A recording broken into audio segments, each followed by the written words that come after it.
శ్రీవారికి ఏకాంత సమయం తగ్గుతోంది. నిత్యం పెరుగుతున్న రద్దీతో శ్రీవారికి ఏకాంత సమయం తగ్గడం పైన అర్చకులు, పండితులు తాజాగా టీడీపీకి కీలక ప్రతిపాదన చేశారు. ఏకాంత సేవా సమయాన్ని పెంచాలని కోరుతున్నారు. రోజులో దాదాపు 23 గంటలకు పైగా దర్శనాలు కొనసాగుతున్నాయి.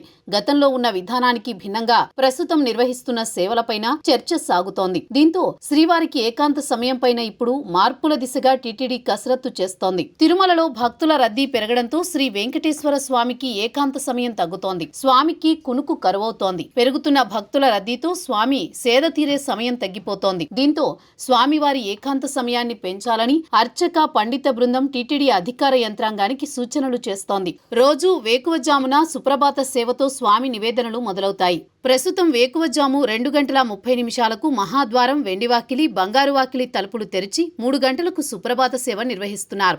సాధారణంగా రాత్రి 12 గంటలకే ఏకాంత సేవ నిర్వహించాలి. అయితే గత 10 ఏళ్లుగా ఈ సేవ నిర్వహణ సమయం అర్ధరాత్రి 1 గంట నుంచి 2 గంటల మధ్య సమయానికి మారిపోయింది. కొన్నేళ్లుగా రాత్రి 2:30 ఏకాంత సేవను నిర్వహించి ఆలయం తలుపులు మూస్తున్నారు.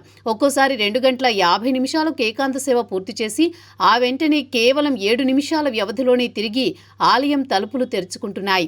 క్యూలైన్లు భారీగా ఉండి కంపార్ట్మెంట్లలో గంటల తరబడి నిరీక్షిస్తున్న భక్తులకు వీలైనంత త్వరగా దర్శనం చేయించాలనే ఉద్దేశంతో అర్ధరాత్రి దాటిన తర్వాత కూడా క్యూలైన్లు కొనసాగిస్తుండటంతో ఈ పరిస్థితులు ఏర్పడ్డాయని చెబుతున్నారు.